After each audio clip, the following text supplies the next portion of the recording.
اللہ الرحمن الرحیم۔ ناظرین السلام علیکم۔ فضیلت رمضان ٹرانسمیشن کے ساتھ آپ کا میزبان عرفان مصطفیٰ صحرائی حاضر خدمت ہے۔ ناظرین، شرک کو اللہ تعالیٰ نے قرآن مجید میں ظلم عظیم سے تعبیر فرمایا ہے۔ سورۃ لقمان میں ارشاد باری تعالیٰ ہے کہ بے شک شرک سب سے بڑا ظلم ہے۔ اللہ تعالیٰ نے اپنے تمام پیغمبروں کو اس دنیا میں لوگوں کو توحید کی دعوت دینے اور شرک سے منع کرنے اور اس کے بھیانک انجام سے ڈرانے کے لیے ہی مبعوث فرمایا تھا۔ مگر افسوس، سخت افسوس کہ آج افضل المرسلین محمد مصطفیٰ رسول اللہ صلی اللہ علیہ وسلم کی امت میں بھی شرک جیسا گناہ عظیم روز بروز نت نئے انداز میں بڑھتا ہی جا رہا ہے۔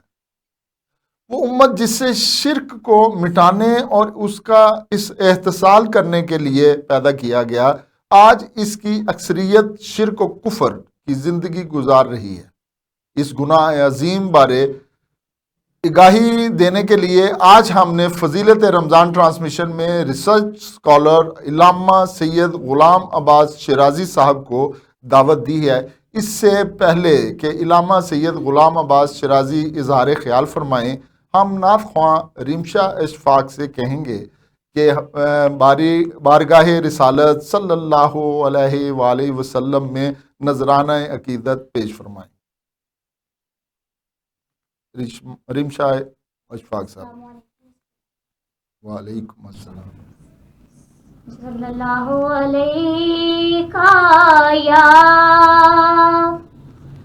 یا رسول اللہ وسلم علیکہ یا حبیب اللہ یا مصطفیٰ عطا ہو تیری زنہا زری کا کر لوں نظارہ کر پھر آپ کی گلی کا کر لوں نظارہ کر ایک بار پھر دکھا دو رمضان میں مدینہ، ایک بار پھر دکھا دو رمضان میں مدینہ،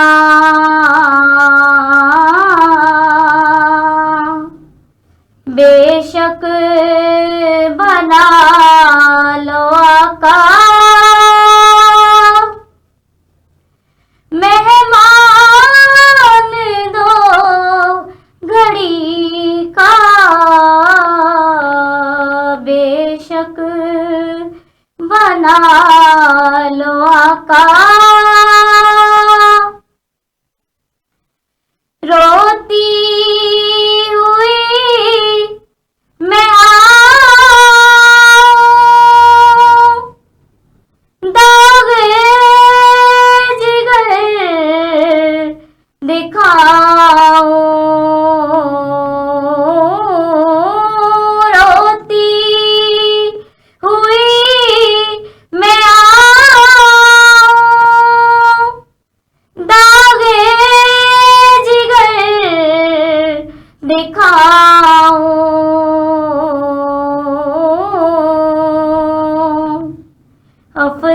افسانہ بھی سناؤں میں اپنی بے کسی کا، افسانہ بھی سناؤں پھر سبز سبز گنبد کی دیکھ لوں بہارے، پھر سبز سبز گنبد کی دیکھ لوں بہارے،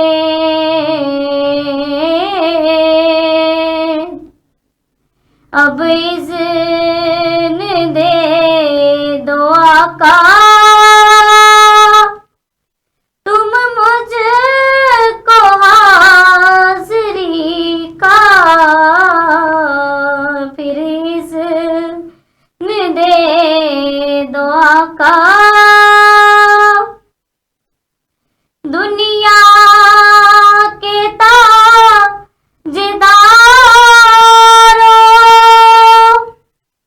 تم سے مجھے غرض کیا، دنیا کے تاجداروں تم سے مجھے غرض کیا،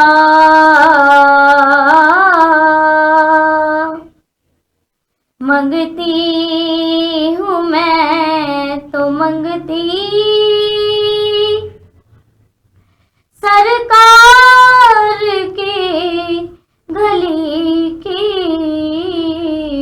منگتی ہوں میں تو منگتی۔ سبحان اللہ۔ سبحان اللہ۔ ناظرین، یہ آپ نے ابھی رنشا سے بڑی خوبصورت حضور سرور کائنات صلی اللہ علیہ وآلہ وسلم کے حضور نعت عقیدت پیش فرما رہی تھیں۔ اب ہم علامہ صاحب سے سوال و جواب کا سلسلہ شروع کرتے ہیں۔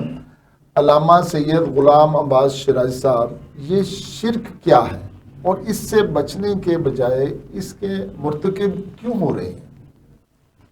اعوذ باللہ من الشیطان الرجیم، بسم اللہ الرحمن الرحیم۔ تمام حمد و ثنا خدائے بزرگ و برتر کے لیے۔ سر بہت شکریہ، آپ نے یہ جو موضوع ہے اس مبارک مہینے میں بہت بنیادی موضوع ہے، اور اگر اس کو دیکھا جائے بڑے غور سے، بڑی فکر سے، تو جس انداز میں یہ ختم ہونا چاہیے تھا یہ تیزی سے بڑھ رہا ہے، اور جتنا تیزی سے بڑھ رہا ہے اس کا مین جو ہے وہ نظریہ فکر جو ہے وہ بڑی پستی کی طرف جا رہا ہے۔ یعنی ہم اگر اس کو بنیادی طور پہ دیکھیں کہ شرک جو ہے وہ کیا ہے، کہ شرک اسے کہتے ہیں کہ جو خداوند متعال کی جو ذات صفات ہیں اس کے اندر جو ہے وہ کسی اور کو شامل کر لینا، وہ شرک ہے۔ اچھا، اللہ تبارک و تعالیٰ نے اسی چیز کو قرآن کے اندر اپنے اسماء مبارک بیان فرمائے۔ اگر ہم تھوڑا سا اس چیز کو دیکھیں کہ جو لوگ شرک کر رہے ہیں کہ انہوں نے رازق کسی کو بنا لیا یا بن گئے، دونوں چیزیں ہیں، یا بن گئے یا بنا لیا، وہ بھی شرک ہو گیا۔ اچھا، اسی طرح اللہ جو ہے وہ زندگی بھی دے رہا ہے، وہ موت بھی دے رہا ہے، لوگوں نے اس میں بھی کسی اور کو شامل کر لیا۔ اسی طرح جتنے بھی اللہ تبارک و تعالیٰ کے 99 کم و بیش اسماء مبارک ہیں، ہمیں اس کا معرفت اور شعور جو ہے خداوند متعال عطا فرمائے۔ بنیادی چیزیں یہ ہیں کہ اللہ تبارک و تعالیٰ نے ہر موقع پہ اپنا تعارف مختلف انداز میں کرایا، اور یہ دوسرا تعارف کیا تھا کہ لوگ اس کے مقابلے میں شرک کر رہے تھے، کفر کر رہے تھے، اور اسی انداز کو اللہ تبارک و تعالیٰ نے اپنے اسماء مبارک کے ذریعے لوگوں کو شعور دیا، عقل دی، آگاہی دی، فکر دی، ادراک دیا، تاکہ لوگ اسی کو اپنے دامن میں سمائیں اور میری طرف بڑھیں۔ لیکن آپ نے بڑے اللہ آپ کو اس کا اجر دے، یہ واقعی اس ماہ سیام میں، ماہ مبارک میں یہ بات ہونی چاہیے، بنیادی چیز ہے، اور تیزی سے جو ہے یہ چیز بڑھ رہی ہے. تو اس کو اگر مختلف انداز میں اگر مثلا اللہ تبارک و تعالیٰ نے اسی ماہ سیام میں باقی جو صحیفے ہیں وہ بھی اتارے اور اس میں بھی اللہ تبارک و تعالیٰ نے اپنا تعارف کروایا مختلف انداز میں.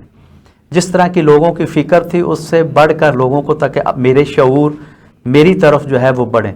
لیکن کیا ہوا کہ لوگوں نے اللہ کا ہی مقابلہ مختلف انداز مختلف اینگل سے کرنا شروع کر دیا. اچھا ایک چیز کو تو اللہ سے مانگ رہے ہیں اور دوسری طرف اللہ کی طرف توجہ نہیں ہے. ایک طرف تو اللہ کا نام لے رہے ہیں لیکن فکری طور پہ وہ اللہ کی طرف متوجہ ہی نہیں ہے. یعنی لفظ ہم رازق یا رزق کی بات روزانہ کرتے ہیں لیکن ہم وہاں جب وہ واللہ خیر الرازقین ہے اللہ قرآن میں بار بار جو ہے وہ اپنا، لیکن ہم اسی کو اگر سامنے رکھیں تو کتنا شرک ہم کر جاتے ہیں مختلف انداز میں. اسی طرح اللہ تبارک و تعالیٰ نے اپنے اسماء حسنہ کو اتار کر لوگوں کو شعور اور عقل اور آگاہی دی اور اس کا بنیادی فلسفہ یہی ہے کہ اللہ جو ہے وہ اپنی طرف بلاتا ہے. اور اس حوالے سے جو سورہ اخلاص ہے یہ تمام کفر کا مقابلہ، بہت ساری آیتیں ہیں بہت ساری قرآن کے اندر آیات مبارکہ ہیں لیکن اللہ تبارک و تعالیٰ نے سورہ اخلاص کے ذریعے اس سارے کو ختم کر دیا. یعنی کہ ختم سے مراد کہ لوگوں کو شعور دیا کہ کون ہے وہ وحدہ لا شریک کون ہے.